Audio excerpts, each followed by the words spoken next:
Hey guys, it's Jenny and Mimi here, founders of the naughtynutritionist.com, where we're all about teaching you easy tips and strategies on how to lose weight and reach your health goals without giving up on all the fine foods in life, including wine and chocolate. So welcome to another week of our diet talk. And as every week, we're here with our wine glasses. I'm missing the chocolate again this week. I think we had plenty over the weekend. Yes, I'm still eating it. Yeah, because we had our first branding photo shoot, which was a lot of fun. And to go back, so today we're talking about one of the most popular ways that is used for weight loss, and it's calorie counting. And to be able to properly explain why this may or may not work for some of you, we're going to go over some basic things. We're not going to get into too many details, because going over like kilocalories and kilojoules and energies becomes very complicated. But all you need to know is that calories is just a simple way to measure energy. It's to measure how much you're consuming from foods, such as foods and drinks, and how much you're using from any physical activity or just simply being alive. So this is the formula, but it's not always a very simple calculation, because we're human beings. So we each have our own genes, we each have our own body type, we're unique in that way, and the formula doesn't fit everybody. So it's not just about what you're taking in and what you're expanding out. It's not only about height and weight and your age. There's so many other things that go into calorie counting, and we're gonna go through all of them today. Yeah, this is actually one of my favorite weight loss methods to talk about. And I think it's really interesting because calorie counting, we don't really think about it the way we think about carb cutting or like specific diets like paleo and all these other things. It's kind of subliminal. We're not told to cut calories. Weight Watchers, I think, is one example where we're told to monitor points, which is based off a calorie system, but we are just kind of subliminally told to monitor the amount of calories we're taking in every single day when we go to the grocery store and we see 100 calories on the package, or this drink is only this amount of calories, and all those marketing terms. But because it's been ingrained into our minds for so long, it's just a really interesting topic to talk about, because it's not exactly the way that we think about it, because there's so many complicated biological processes that our bodies go through, and calories are just a very, very, very small part of the way that we function. So we're just going to talk about them. All of that information kind of makes us question whether or not the whole calorie counting weight loss method is accurate, and what the flaws are for the whole weight loss method. And I definitely think that it can be an accurate weight loss method for some people who need it. And I really like to, we always talk about that big diets and big extreme forms of weight loss methods are for big problems. So obesity is one example where calories do need to be monitored, and that, keep in mind, that is always with a practitioner that can help you deal with those kind of things. So if you have a drastic amount of weight to lose, calorie counting might be for you, but for a lot of us and most of us, it might not be the proper way to lose weight. And we're going to talk about the reasons why. So first thing we want to touch base on is that the calories consumed, or the calories we're taking in. So number one, calories on the label are not precise. They use a system of averages, and the system is over 100 years old, and it can have up to a 50% inaccuracy. So those 100 calorie packets of chips or cookies that you're eating might not even be 100 calories. So over time, over your day, it adds up, right? So if you're constantly monitoring 100, it could be wildly inaccurate. So that's the first point. Number two, it's really hard to know portion sizes when you're eating at home, unless you have a precise scale that's measuring exactly what you're eating. So that's another inaccuracy with calorie counting, especially from packages. And you don't really want to spend every single minute of your day thinking about, well, is this portion size correct? Am I counting the right amount of calories? And constantly adding up your day to day. Like, my wine is this amount of calories, my chocolate is this. Like, how stressful is that? So that's just another point to take into consideration. Not accurate. The third point is that calories don't take into account the amount of processing the food has gone through. So, for example, you have two foods with the exact same amount of calories. You absorb more calories from the ones that are processed as opposed to the ones that are not processed. So you have a whole apple versus 100 calorie packet of crisps or chips or whatever.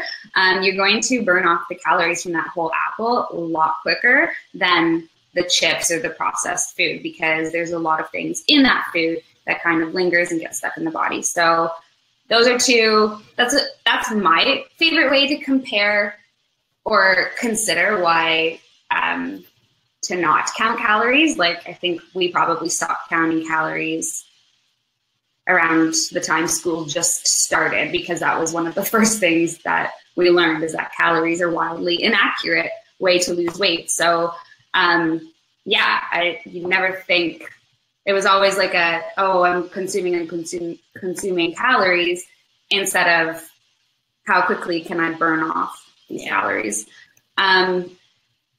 Totally. Yeah. So I think to go with what you were talking about, in addition to that, is that when we think of calories, we never think of, like, we start thinking of foods as calories. So we don't think of how whole the food is or how refined it is. So when you're counting calories, you're encouraged to eat more processed foods, because processed foods are usually lower in calories. And I remember, because I was a big calorie counter back in the days. Yeah. So I remember those packets, the 100 calorie snacks, they were really popular at some point. And those snacks had no nutrients. They were just like some crisps or some cookies or something, but they were 100 calories. So you're like, okay, am I going to eat maybe an avocado, or am I going to have a banana with some nuts? Or am I going to have that because that's 100 calories, but the banana and the whatever is going to be much higher? So I think in a way, it gets people to eat more processed foods because they're lower in calories, especially sugar. Sugar is very low in calories, so a lot of people might turn to that versus fat, which we're going to be talking about next week. We're going to be talking about the low-fat diet. So I think that's a big one. It doesn't really teach you what whole foods are, how good they are for you. It simply focuses on the calories. So the fifth point on the calories in is digestion. So when we're thinking about eating foods, we don't think that when we're digesting the food, and the more whole that food is, it's harder to digest by our body if it has all the fiber and all the nutrients in. So we're actually spending calories to digest it. So even if the food has more calories, it's still going to be better for you. And we don't really absorb all the calories we eat. So for example, from protein, it's harder to digest by our body. So we wouldn't be absorbing as much. And that's why protein, I think, is always a focus, because it's slowly digested along with fats, and it keeps us fuller for longer, and it burns more during digestion. That's why it's so important for weight loss. And the last thing here with calories in, and this is very interesting because I think it's recently been discovered that even our gut bacteria allow us to absorb more or less calories from the food. And this is more a genetic thing. So I guess some people are just more lucky because they have certain gut bacteria that helps them absorb less. Yeah, just really quickly going back to the calorie packets. Like I know, yeah. I think this is one of the biggest things that we refer to because everybody knows what they are because sometimes we grab them when we're just like, oh, I want a quick snack that's low in calories. But a higher calorie whole food snack generally will balance your blood sugars better so that you are feeling fuller longer than those quick packets, which are 100 calories but high in refined sugars. So your blood sugars are going to go haywire. And then in 20 minutes, you're going to be like, okay, I need 4 more of those packets of 100 calorie snacks. And then you're just like, you've had those 500 calories as opposed to the 200 that would have lasted you. Not to say that you should be counting the calories anyways, it's just a nice comparison on why those little 100 calorie snack packets are the worst. Anyways, moving on from that, the second part of this whole calorie debate, I guess, is that you have to consider the calories that you're burning. So the calories that you're putting out, you take in by eating, and then you burn off calories by moving, you have activity, etc. So the first point is activity. Not all of those Fitbits and smartwatches and all of those things are accurate. You don't, even treadmills, they're not an accurate portrayal of how much calories that you're actually burning. So you're monitoring your intake and then you're monitoring your outtake, and it doesn't really matter because the numbers could be wildly off. There is a large margin of error with activity. And then it goes back to the point of obsessing about it. And if you're constantly saying, okay, I can only have 1,000 calories and then I have to burn 500 of those calories, you start to get into this obsessive compulsive way of thinking, which could end up leading to bigger problems down the road, not only physically, if you're ending up obsessing about exercise and burning calories, but also mentally as well. Number 2 is genetics. Unfortunately and fortunately, some people are just luckier in the whole gene pool, and they burn calories a lot quicker than others. So it's hard to really know what, where you are with that the whole burning of calories and if you burn them very fast or not. But that's just another thing to consider when you're using calories as a way to lose weight.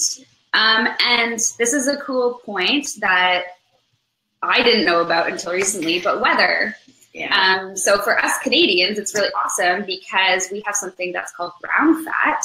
And it's like a baby fat, right? It's there genetically and I guess historically we put it on because we live in colder climates and it's there to warm us up. And then in the summertime, it generally kind of leaves the body, I guess. But people who do have that brown fat because of their climate, they burn more energy and produce more heat. So there's another factor to consider. And then the last point about calories burned is if you have a previous history with yo-yo dieting or messing around with, the way you eat, your metabolism slows down. So those are the calories in and calories out. Okay.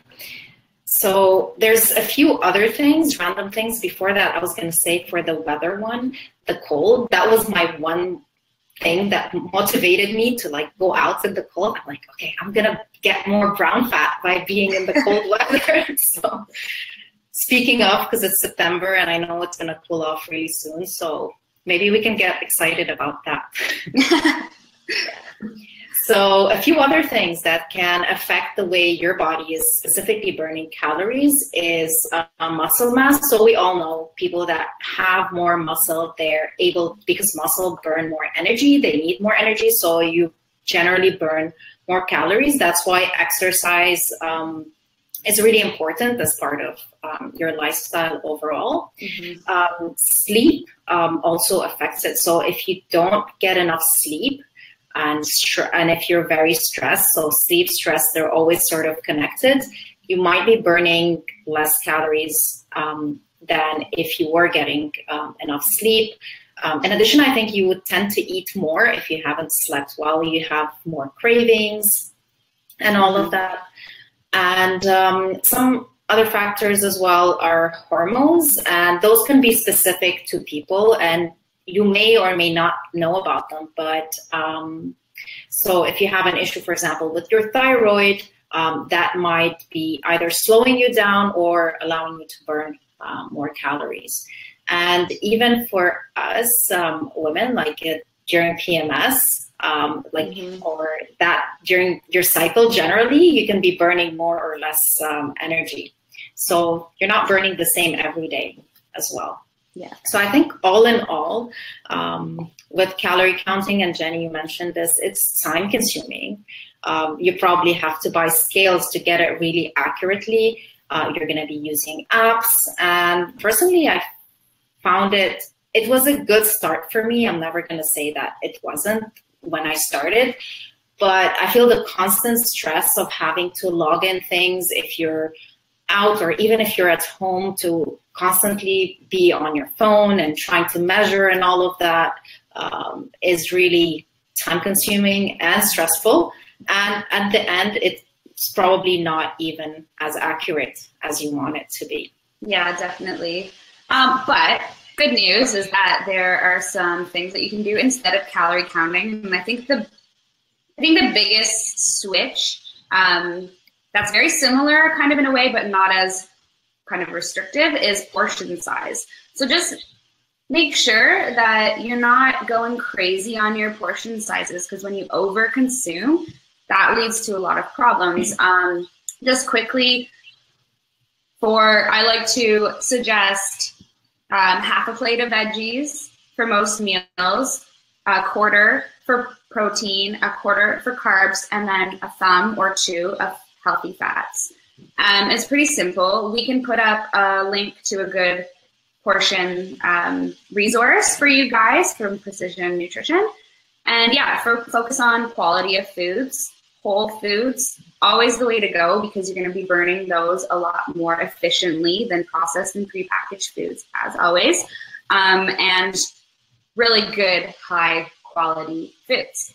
So I hope that helps with you guys if you've kind of obsessively been counting calories, and maybe this can help focus on different ways to lose weight that isn't so restrictive and obsessive.